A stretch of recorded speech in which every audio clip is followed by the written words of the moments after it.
Donc toujours le président de la République qui fait le débrief de la cérémonie des JO. Et là, j'ai sélectionné un petit passage où il parle des 200 sans domicile fixe qui étaient autour des sites et qui maintenant ont un toit pérenne sur la tête. Et heureusement.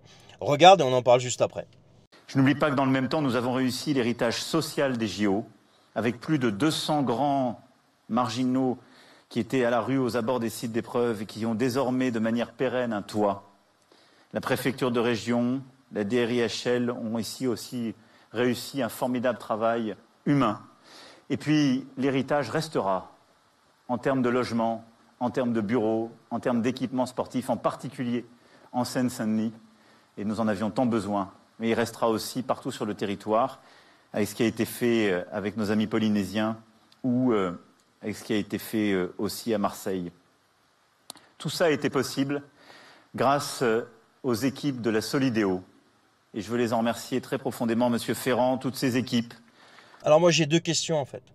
Et tous ceux que vous avez virés de Paris, est-ce qu'ils ont un toit sur la tête aujourd'hui?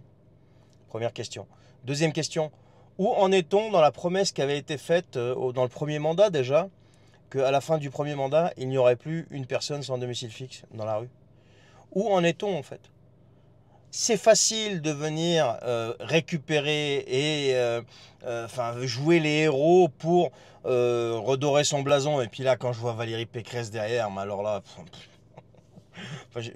pas de commentaire parce que sinon on va se faire striker.